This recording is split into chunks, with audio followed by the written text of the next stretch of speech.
محمد ناظم کریم صاحب قاسمی چشتی معتمم دارالعلوم رفیقیہ شیرپور، خلیفہ مجاز قاری عبید الرحمن صاحب عزیز قاسمی دامت برکاتہ العالیہ و صدر آل انڈیا تحریک عوام ہند۔ میں حضرت والا کو اس شعر کے ساتھ میں مدعو کرنا چاہتا ہوں کہ لہو آنکھوں میں آ کے جم گیا ہے، لہو آنکھوں میں آ کے جم گیا ہے کہ دریا بہتے بہتے تھم گیا ہے، پرندے گھونسلوں سے جھانکتے ہیں، پرندے گھونسلوں سے جھانکتے ہیں، ہوا کا زور شاید تھم گیا ہے۔ موصوف آپ حضرات کے سامنے۔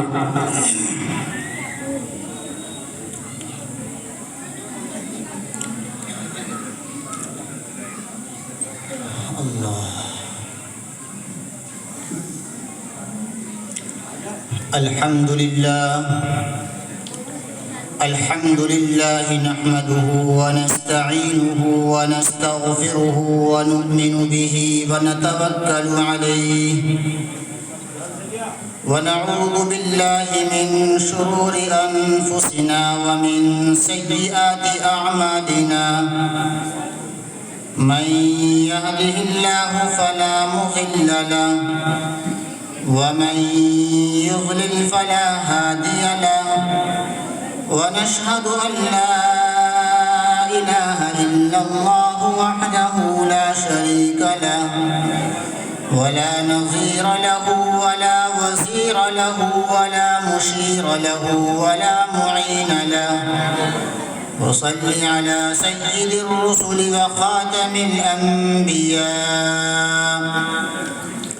أما بعد فقد قال الله تبارك وتعالى في الكلام المجيد والفرقان الحميد أعوذ بالله من الشيطان الرجيم بسم الله الرحمن الرحيم إنا نحن نزلنا الذكر وإنا له لحافظون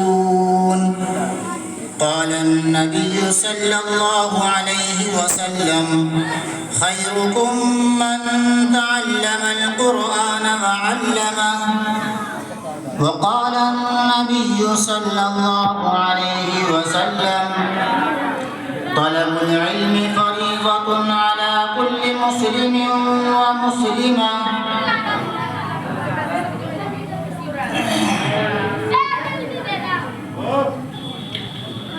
جس دور پہ نازاں تھی دنیا اب ہم وہ زمانہ بھول گئے، جس دور پہ نازاں تھی دنیا اب ہم وہ زمانہ بھول گئے، اوروں کو جگانا یاد رہا خود ہوش میں آنا بھول گئے، منہ دیکھ لیا آئینے میں پر داغ نہ دیکھا سینے میں، منہ دیکھ لیا آئینے میں پر داغ نہ دیکھا سینے میں، جی ایسا لگایا جینے میں مرنے کو مسلمان بھول گئے، اذان تو اب بھی ہوتی ہے مسجد کی فضا میں اے انور، اذان تو اب بھی ہوتی ہے مسجد کی فضا میں اے انور، جس ضرب سے دل ہل جاتے تھے وہ ضرب لگانا بھول گئے۔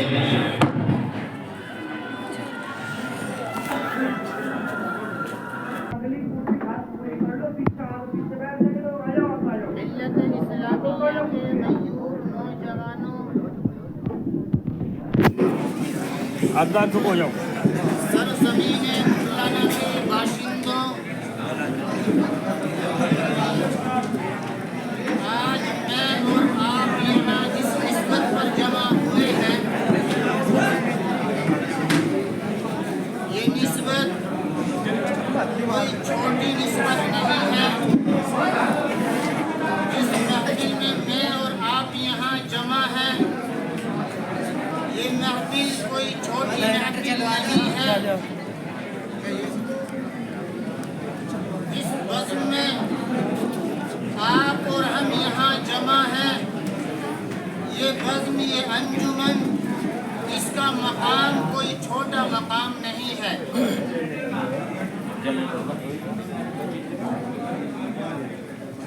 ہمیں کیسے پتہ چلے کہ ہماری محفل کا، ہماری اس مجلس کا اور ہمارے اس اسٹیج کا اونچا مقام ہے. یہ اعلیٰ شان والا اسٹیج ہے، یہ اعلیٰ شان والی مجلس اور محفل ہے. میرے بھائیوں، اس کا پتہ اس بات سے چلتا ہے کہ جس چیز کی نسبت قرآن سے ہو جاتی ہے، قرآن کی وجہ سے اس انسان کا مقام بھی اونچا ہو جاتا ہے. جس چیز کی نسبت قرآن سے ہو جاتی ہے، قرآن سے نسبت کی وجہ سے اس چیز کی شان بھی اعلیٰ اور عرفہ ہو جایا کرتی ہے. قرآن کی نسبت جب رمضان کے مہینے سے ہوئی تو رمضان کا مہینہ 12 مہینوں کے مقابلے میں اعلیٰ ہوا. قرآن کی نسبت جس زمین سے ہوئی اس زمین کا مقام اونچا ہوا. قرآن کی نسبت جس کپڑے سے ہوئی اور کپڑوں کے مقابلے میں اس کپڑے کی شان نرالی ہوئی. قرآن کی نسبت جب کسی تختے سے ہوئی تو اور چیزوں کے مقابلے میں اس تختے کی اہمیت بڑھ گئی.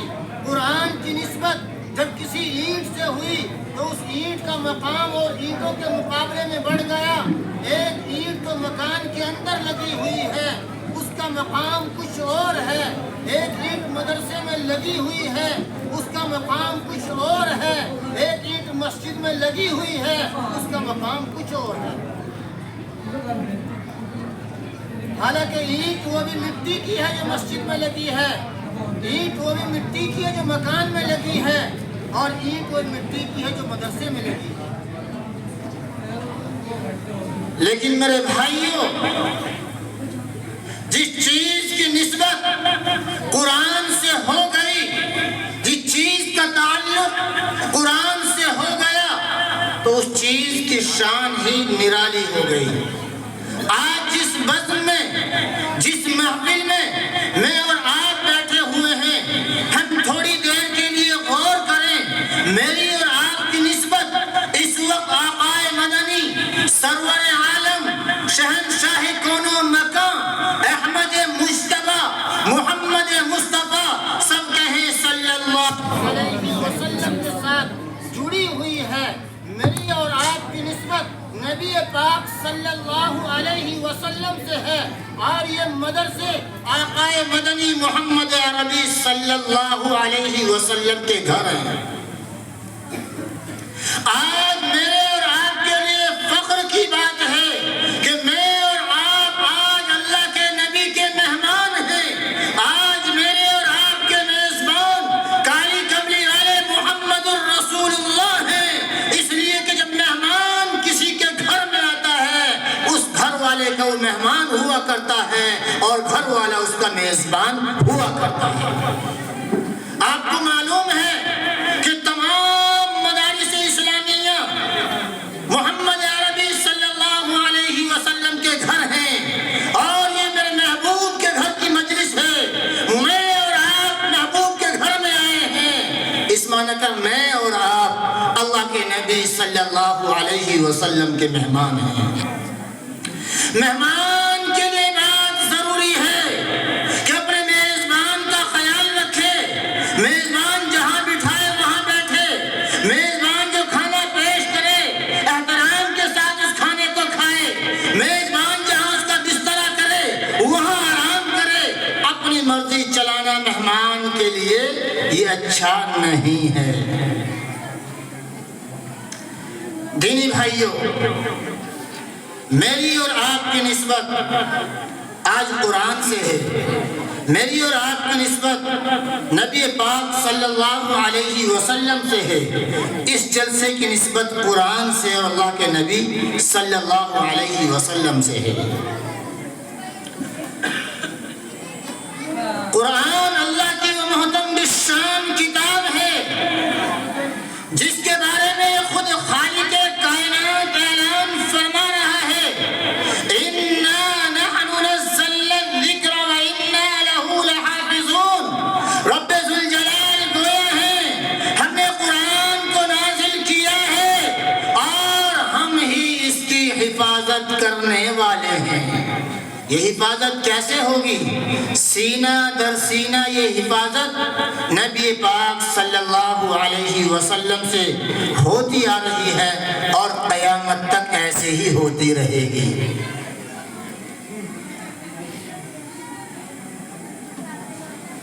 قرآن اللہ کا کلام ہے، قرآن کتاب کے اندر لکھا ہوا اللہ کا کلام ہے۔ نبی صلی اللہ علیہ وسلم کی زندگی یہ بھی گویا کہ اللہ کا کلام ہے۔ اگر قرآن ہوتا اور اللہ کے نبی نہ ہوتے تو میرے اور آپ کے لیے، اس کائنات کے ہر انسان کے لیے قرآن کو سمجھنا مشکل ہو جاتا، اس لیے کہ قرآن اللہ نے نازل کیا جس کے ذریعے حضرت جبرائیل علیہ السلام کے ذریعے نبی پاک صلی اللہ علیہ وسلم کے قلب اطہر پر 23 سال کی مدت میں یہ قرآن نازل ہوا، اور جس جگہ قرآن اترا وہ جگہ مبارک، جس فرشتے کے ذریعے قرآن نازل ہوا وہ فرشتہ تمام فرشتوں کا سردار، جس شہر میں قرآن نازل ہوا اس شہر کی نسبت تمام شہروں کے مقابلے میں اعلیٰ اور عرفہ، جس ذات کے ذریعے سے قرآن نازل ہوا اس کی نرالی شان، جس کا یہ کلام وحدہ لا شریک لہ آپ سب جانتے ہیں۔ تو قرآن کی نسبت پر میں اور آپ جمع ہوئے ہیں۔ قرآن متن ہے، اللہ کے نبی تشریح ہے قرآن کی، قرآن اشمال ہے، اللہ کے نبی قرآن کی تفصیل ہے۔ اشمال میں اگر بات سمجھ میں نہ آتی تو تفصیل سے بات سمجھائی جاتی ہے۔ متن اگر سمجھ میں نہ آئے تشریح کے ذریعے سے اس کو سمجھایا جاتا ہے۔ قرآن عربی میں ہے، اللہ کے نبی نے اپنی زبان عربی میں قرآن کو سمجھایا کہ قرآن یہ ہے، قرآن کی شان یہ ہے، قرآن کا مقام یہ ہے۔ اس سے پہلے آسمانی کتابیں اور بھی نازل ہوئی، اللہ رب العزت نے کسی کتاب کی حفاظت کا وعدہ نہیں کیا، نہ توریت کی حفاظت کا وعدہ، نہ انجیل کی حفاظت کا وعدہ، نہ زبور کی حفاظت کا وعدہ۔ اور سنو، جب جب اللہ کی طرف سے قرآن کتابیں نازل کی گئی تو اللہ نے حضرت موسیٰ علیہ السلام کو طور پہاڑ پر بلایا، موسیٰ یہاں آ جاؤ۔ حضرت داؤد علیہ السلام سے بات کی، اور حضرت موسیٰ علیہ السلام سے بات کی، حضرت عیسیٰ علیہ السلام سے بات کی۔ لیکن جب باری آئے قرآن کریم کی، اللہ رب العزت نے اپنے محبوب پاک صلی اللہ علیہ وسلم کو کہاں بلایا؟ معراج کرائی، عرش پر اپنے پاس بلایا کہ میں آپ کو قرآن جیسی دولت دینا چاہتا ہوں۔ وہ قرآن کی سے نسبت میری اور آپ کی ہے، اسی وجہ سے میری اور آپ کی شان بھی اور قوموں کے مقابلے میں سب سے زیادہ بلند ہے۔ بہت سے یوں کہتے ہیں قرآن کو تو معنی کے ساتھ پڑھنا چاہیے، بغیر سمجھے قرآن کو پڑھنے سے کیا فائدہ ہوتا ہے، کچھ پتہ نہیں چلتا کیا پڑھ رہا ہے۔ آج کے اس دور میں بہت سے نوجوان، بہت سے بڑے یوں میں نے کہتے ہوئے سنے اپنے کانوں کے ذریعے سے کہ قرآن کو تو معنی کے ساتھ پڑھنا چاہیے، بغیر معنی کے، بغیر سمجھے قرآن کو پڑھنے سے کیا فائدہ ہوتا ہے۔ جی ہاں، ہم غلط کہتے ہیں، قرآن کو تو بغیر سمجھے پڑھنے سے بھی فائدہ ہوتا ہے۔ ہاں، امام احمد بن حنبل رحمہ اللہ سے کسی نے معلوم کیا کہ قرآن کیا ہے۔ سنو، امام احمد بن حنبل رحمہ اللہ سے کسی نے معلوم کیا کہ قرآن کیا ہے۔ امام احمد بن حنبل رحمۃ اللہ علیہ کہتے ہیں، میں نے ایک رات خواب میں اللہ کی زیارت کی اور میں نے اللہ سے پوچھا، اللہ قرآن کیا ہے اور اس کو کیسے پڑھوں، سمجھ کر پڑھوں، بلا سمجھے پڑھوں، فہمن او کان بلا فہم، سمجھ کر پڑھوں تب ثواب ہے، بغیر سمجھے پڑھوں تب ثواب ہے۔ اللہ نے یوں کہا، امام احمد بن حنبل سمجھ کر پڑھے تب بھی ثواب ہے، بغیر سمجھے پڑھے تب بھی ثواب ہے۔ پڑھو تو صحیح، پڑھو تو صحیح قرآن کو۔ پڑھنا تو بہت دور کی بات، مسجد کے اندر قرآن پڑھا جا رہا ہو، ایک آدمی دیوار کے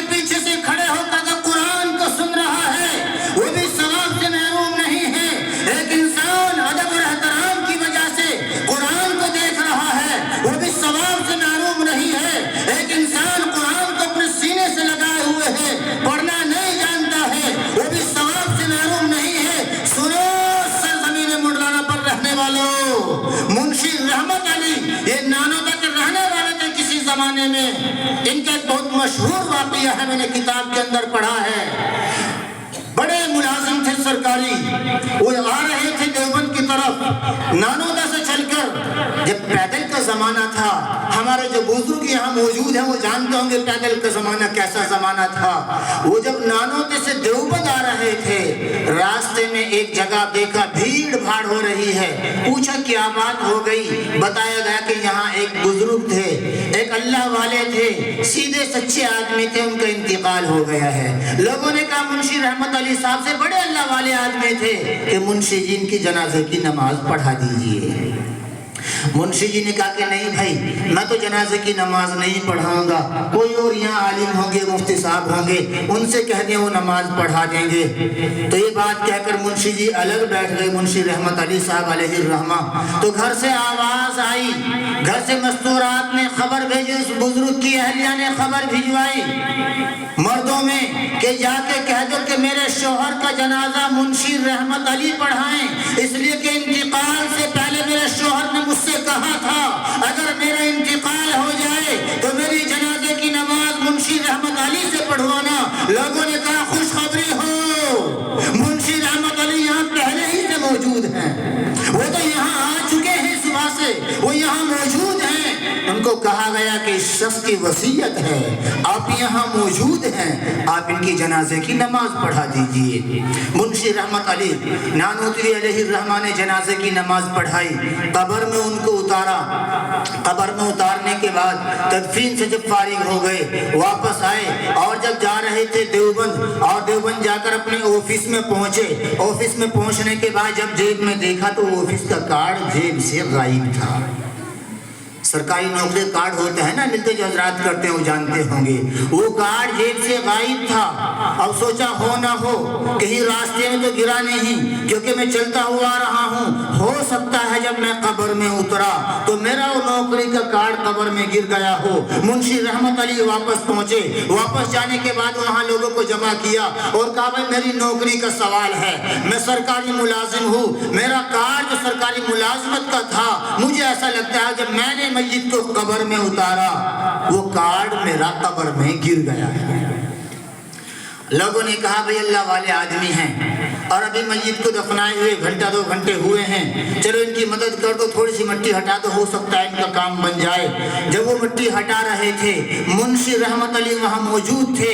جب قبر کی مٹی کو ہٹایا گیا، تختوں کے قریب پہنچے تو منشی رحمت علی کیا دیکھتے ہیں؟ وہ قبر گلاب کے پھولوں سے بھری ہوئی ہے۔ منشی رحمت علی اپنے کارڈ کو بھول گئے اور وہیں سے اٹھے، فوراً ان کے گھر پہنچے اور اس کی اہلیہ سے پردے کے ساتھ بات کرتے پوچھا بی یہ تو بتاؤ کہ تمہارے شوہر تو وہ عمل کیا تھا جس کی وجہ سے ان کی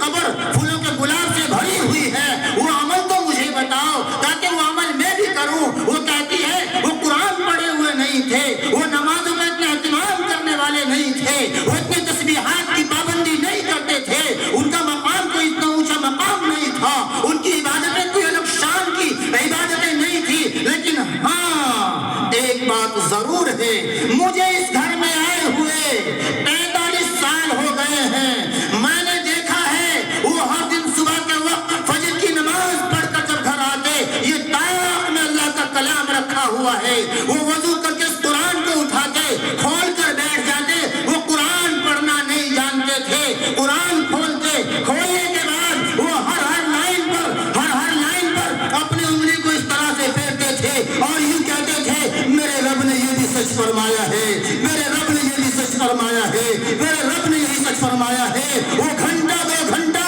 ہر دن قرآن کے اوپر اسی طریقے سے انگلی پھیرا کرتے تھے اور جب فارغ ہو جاتے قرآن کو بستے کے اندر بند کرتے، بند کرنے کے بعد اپنے سینے سے لگاتے، چنچکارتے اور سینے سے لگاتے اور پھر اس کو تاق کے اندر دھر دیتے تھے۔ 45 سال سے میں ان کے یہ عمل کو دیکھ رہی تھی، ہو نہ ہو مجھے ایسا لگتا ہے قرآن سے اس محبت اور عشق کی وجہ سے انہیں یہ مقام اللہ نے عطا کیا۔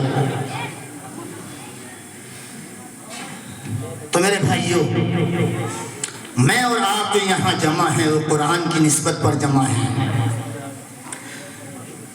امام ابو حنیفہ علیہ الرحمہ ان سے کسی نے معلوم کیا کہ امام صاحب قرآن کیا ہے؟ امام ابو حنیفہ رحمۃ اللہ علیہ کہتے قرآن وہ ہے کہ میں نے قرآن کریم سے 90,000 مسائل نکال لیے ہیں اور ابھی تک میں پوری تہہ تک نہیں پہنچ سکا ہوں۔ قرآن کریم سے میں نے 90,000 مسائل نکال کر اور لکھ کر قوم کے لیے میں نے تیار کر دیا ہے، لیکن قرآن کی گہرائی تک میں ابھی تک نہیں پہنچ سکا ہوں۔ آسان قرآن اتنا ہے، 8 سال کا بچہ بھی قرآن کریم کو اپنے سینے میں محفوظ کر لیتا ہے، اور مشکل اتنا ہے 1450 سال گزر گئے ہیں، علماء، مفسرین، اکابر، بزرگان دین قرآن کریم کے موتیوں کو تلاش کر رہے ہیں، گوتا لگا رہے ہیں، لیکن ابھی تک تمام موتیوں کو تلاش کرنے میں کامیاب نہیں ہو سکے ہیں۔ دینی بھائیوں، آپ جانتے ہیں بازار سے آپ لکڑی خرید کے لاتے ہیں، کیوں لے کے آئے؟ اس لیے لے کے آئے ہیں تاکہ اس کا ہم تخت بنوائیں۔ کیا ہوگا تخت کا؟ ضرورت پر ہم لیٹ جائیں گے، بیٹھ کے کھانا کھا لیں گے، گھر کی ضرورت ہے وہ کام آ جائے گا۔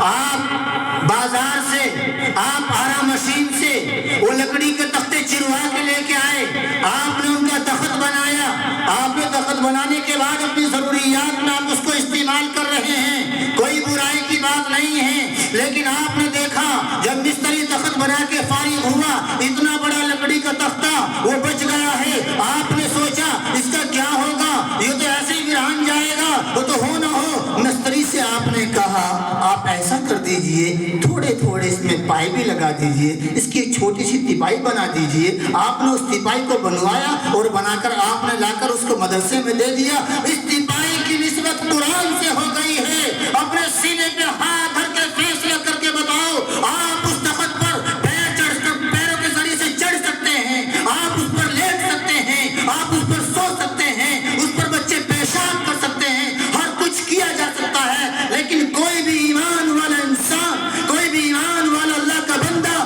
یہ گوارا نہیں کرے گا۔ چاندنے میں تو چاندنے میں، روشنی میں تو روشنی میں، اندھیرے میں بھی اگر کسی کا بھول سے اس تپائی سے، اس رحل سے اگر پیر لگ جائے تو ایمان کی اگر رمق باقی ہے تو وہ کانپ اٹھے گا، ایک دم اس تپائی کو زمین سے اٹھائے گا اور اس کو اٹھا کر اپنے سینے سے لگائے گا، اس کو چچکارے گا اور شرمندہ ہوگا اور مسجد میں جائے گا اور جا کے کہے گا امام صاحب بڑی غلطی ہوگی، بڑی غلطی ہوگی جی، کیا بات ہو گئی؟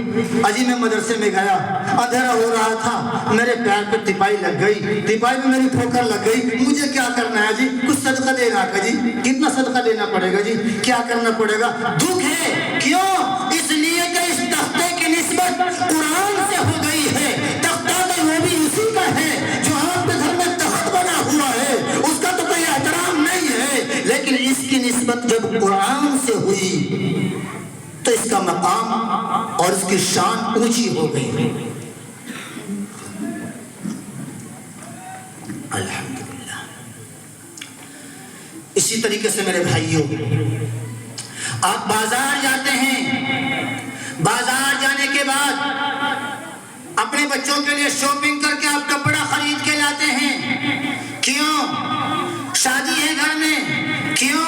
شب برات کا وقت قریب آ رہا ہے، کیوں؟ رمضان کا مہینہ آ رہا ہے، کیوں؟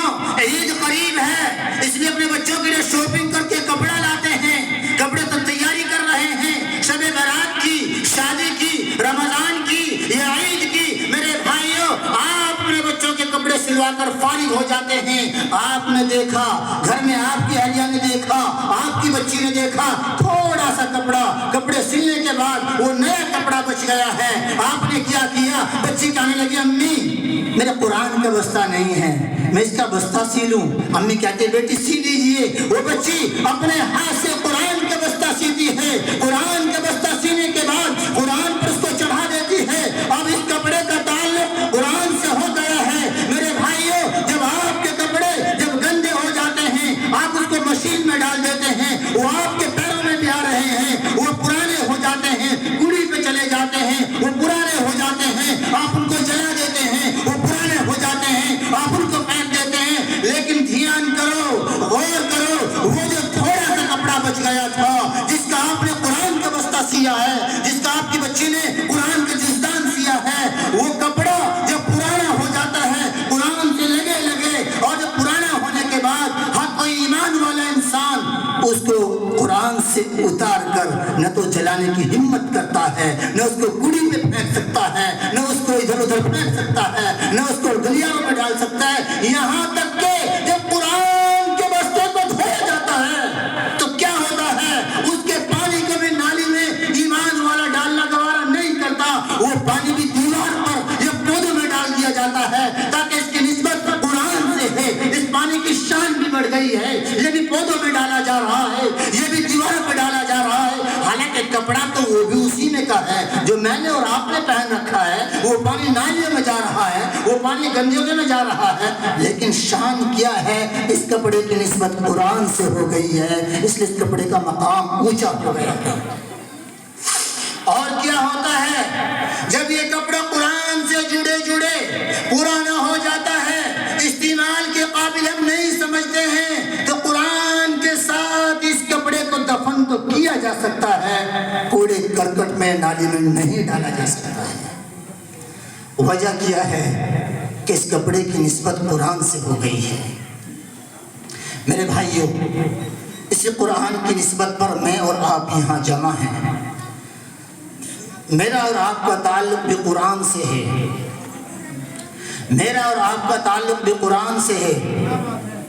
دہلی کا قدیم زمانے کا واقعہ ہے، کوئی دہلیہ وہاں آیا اور آنے کے بعد اس نے اعلان کیا، ہزاروں کا مجمع وہاں موجود ہے، وہ کہہ رہا ہے، لوگوں کو ورغا لا رہا ہے، بہکا رہا ہے کہ دیکھو میرے پاس یہ کتاب ہے، یہ بائبل ہے، میں اس کو آگ میں ڈالوں گا، اے مسلمانوں تم اپنے قرآن کو آگ کے حوالے کرو۔ دلی میں چوراہے پر ایک آگ روشن کی ہوئی ہے، وہ پادری اور وہ بائبل کا پڑھنے والا، وہ بائبل کا ماننے والا، وہ وہاں دہلی کے اندر اس چوراہے پر ہے اور مسلمانوں کی بھیڑ جمع ہے، وہ کہہ رہا ہے کہ آپ میں قرآن کو لے کے آؤ، میں اپنے بائبل کو لے کے آتا ہوں، آپ بھی اپنے قرآن کو آگ میں ڈالو، میں اپنی کتاب کو آگ میں ڈالوں گا، جو سچی ہوگی وہ بچ جائے گی اور جو جھوٹی ہوگی وہ جل کر راکھ ہو جائے گی۔ پتہ چل جائے گا کون سا مذہب سچا ہے،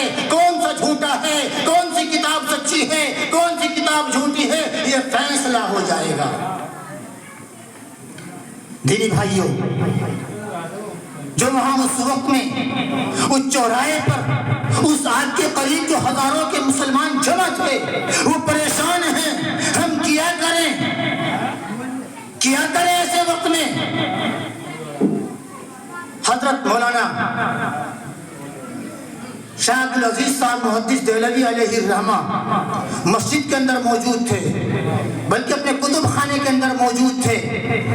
ایک آدمی چوراہے پر سے اس آگ کے پاس سے دوڑا بھاگ کر شاہ صاحب کے پاس آتا ہے اور آ کر یوں کہتا ہے، شاہ صاحب آج تو ایمان کا امتحان ہو رہا ہے، آج تو جان بچانی مشکل ہو رہی ہے۔ ایک آدمی نے فلاں چوراہے کے اوپر چیلنج کر رکھا ہے، وہ اپنی بائبل کو لیے ہوئے ہے اور وہ کہہ رہا ہے کہ آپ اپنے قرآن کو آگ میں ڈالو، میں اپنی بائبل کو آگ میں ڈالوں گا، جو سی کتاب سچی ہوگی وہ بچ جائے گی اور جو جھوٹی ہوگی وہ آگ میں جل جائے گی۔ لوگ پریشان ہیں، مسلمان پریشان ہیں، شاہ صاحب اب کیا ہوگا، ہم کیا کریں، اس کے چیلنج کو کیسے ایکسپٹ کریں، کیسے مانیں، کیسے تسلیم کریں، اور آج کیا ہوگا؟ شاہ صاحب نے کہا اچھا تو کوئی گھبرانے کی بات نہیں ہے، یہ کون سی اتنی بڑی بات ہے، چلو۔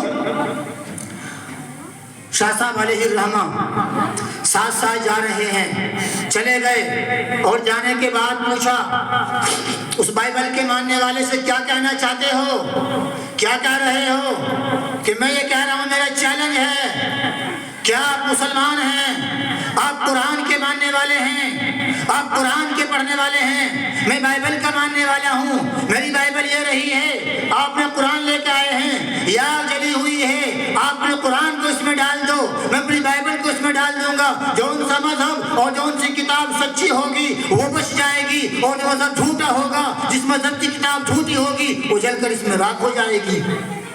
سنو، شاہ صاحب نے کیا جواب دیا؟ کہا یہ تو کوئی چیلنج نہیں ہے اور یہ تو کاغذ ہیں، یہ تو جل سکتے ہیں، اس میں کوئی اس کی بات نہیں ہے۔ چیلنج وہ ہے جو چیلنج میں کر رہا ہوں، چیلنج یہ ہے کہ یہ تیری بائبل ہے تو اپنی بائبل کو اپنے سینے سے لگا، یہ میرا قرآن ہے میں اپنے قرآن کو اپنے سینے سے لگاؤں گا۔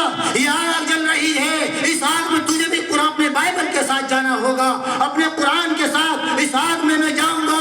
جو ان سا مذہب سچا ہوگا وہ آج بھی بچ جائے گا، وہ قرآن بھی بچ جائے گا، وہ بائبل بھی بچے گی، وہ انسان بھی بچے گا۔ جو ان سا بھی دھرم سچا ہوگا وہ آج بھی بچ جائے گا، اور اس دھرم کے ماننے والوں کی کتاب بھی بچ جائے گی۔ چلو آپ تو اپنی ذات کو بچا کر، آپ تو اپنے آپ کو بچا کر کتابوں کی بات کر رہے ہیں، میں کتابوں کی بات نہیں کر رہا ہوں، میں کتاب کے ساتھ ساتھ خود کتاب کے ماننے والے کی بات کر رہا ہوں۔ اس آگ میں کتاب کے ساتھ قرآن کے ساتھ میں بھی جاؤں گا، اس آگ میں اپنی بائبل کے ساتھ آپ بھی جائیں گے۔ دینی بھائیوں، وہ بائبل کا ماننے والا وہ وہاں سے نکلنے کی کوشش کر رہا ہے، حیران و پریشان ہے، کوئی جواب نہیں ہے، کیا کہوں؟ اور پھر بڑے مجمع کے اندر یوں کہتا ہے کہ میرے پاس اس کا کوئی جواب نہیں ہے، میں اپنی اس کتاب کو کیمیکل لگا کے لایا تھا تاکہ یہ کتاب بچ جائے اور آپ کی کتاب جل جائے۔ میں اپنے اوپر کوئی کیمیکل لگا کر نہیں آیا ہوں تاکہ میں خود بھی محفوظ ہو سکوں۔ صحیح بات تو یہ کہ آپ کا قرآن سچا ہے، آپ کے پیغمبر سچے ہیں، اور آپ کے شاہ صاحب جو بات کہہ رہے ہیں بات سچی ہے۔ تو میرے بھائیوں، جب میری اور آپ کی نسبت قرآن سے ہو جائے گی، رب ذوالجلال اپنے بندوں سے اتنی محبت کرتے ہیں، وجہ یہ ہے کہ میں اور آپ محمد الرسول اللہ صلی اللہ علیہ وسلم کے امتی ہیں، اور میرا اور آپ کا محبوب یہ نہیں چاہتا کہ میں اور آپ جہنم کے اندر جائیں۔ اس لیے کہ میری نسبت قرآن سے ہے، اس لیے کہ میری آپ کی نسبت محمد الرسول اللہ سے ہے۔ دیکھو مئی جون کی گرمی ہے، اللہ کے نبی اپنی سواری پر موجود ہیں، اور آپ میرے اور آپ کے لیے اللہ سے کہہ رہے ہیں اللہ میری امت پر رحم فرمانا، اللہ میری امت پر رحم فرمانا، اللہ میری امت پر رحم فرمانا۔ میرا اور آپ کا محبوب مئی جون کی گرمی میں سر کے اوپر کوئی سایہ نہیں ہے، کوئی سائبان نہیں ہے، کوئی درخت نہیں ہے، اور آپ میں میرے اور آپ کے لیے میرا محبوب رو رہا ہے، اللہ سے فریادیں کر رہا ہے۔ میرے بھائیوں، جس محبوب سے میری اور آپ کی نسبت ہے، یقین کامل ہے انشاءاللہ اللہ رب العزت جنت میں داخلہ عطا فرمائیں گے۔ اس لیے میرے بھائیوں، میری اور آپ کی نسبت قرآن سے ہے، ہم خود بھی قرآن پڑھنے والے بنیں۔ ہم آج کے جلسے سے یہ ارادہ کر کے اٹھیں کہ ہم انشاءاللہ خود بھی قرآن کو پڑھیں گے انشاءاللہ۔ سب پڑھنا سیکھیں گے قرآن کو، سب پڑھیں گے انشاءاللہ۔ ہاتھ اٹھا کے وعدہ کرو انشاءاللہ سب قرآن پڑھیں گے، اپنے بچوں کو پڑھائیں گے، انشاءاللہ ضرور حافظ قرآن بنائیں گے۔ حافظ قرآن کی وجہ سے اللہ رب العزت آپ والدین کو قیامت کے دن ایسے روشن تاج عطا فرمائیں گے جن کے سامنے چاند اور سورج کی روشنی پھیکی پڑ جائے گی۔ اس لیے میرے بھائیو، آج کے جلسے سے جو قرآن پڑھنا نہیں جانتے ہیں، جو صورتیں آپ نے جماعت میں جا کر، جو امام صاحب سے، یا مسجدوں میں بیٹھ کر، یا مدرسے میں آ کر، یا اپنے بچوں سے جو صورتیں آپ نے سیکھ رکھی ہیں، آپ بار بار انہی کو پڑھتے رہا کریں۔ اور اگر آپ کو قرآن پڑھنا نہیں آتا ہے تو آپ بھی کم سے کم وہی عمل کر لیا کریں جو اس زمانے میں بزرگ کیا کرتے تھے، کہ کم سے کم قرآن کو اٹھا کر آپ بھی باوضو ہو کر اس کو دیکھ لیا کریں، یہ اللہ کا کلام ہے، اس کے اندر جو باتیں ہیں سب کی سب سچی ہیں، اس پر میرا یقین ہے، اس پر میرا ایمان ہے۔ انشاءاللہ ایسا کرنے سے بھی آپ کو ثواب ملے گا۔ یہ آج کا سبق ہے، یہ ایک درد ہے، یہ ایک قرآن ہے کہ آج ہم قرآن کریم کی تعلیم کو بہت ہلکے میں لیتے ہیں، حالانکہ میں اور آپ جانتے ہیں جب بھی گھر میں کسی کے میت ہو جاتی ہے تو ہمیں ان قرآن والوں کی ضرورت پڑتی ہے، ہم انہیں کو بلا کے اپنے مرحوم کے لیے سال ثواب کراتے ہیں، قرآن خوانی کراتے ہیں۔ تو میرے بھائیوں، ان کے تو سروں پر ہاتھ پھیرنا یہ بھی ثواب ہے، ان سے مصافحہ ملا لینا یہ بھی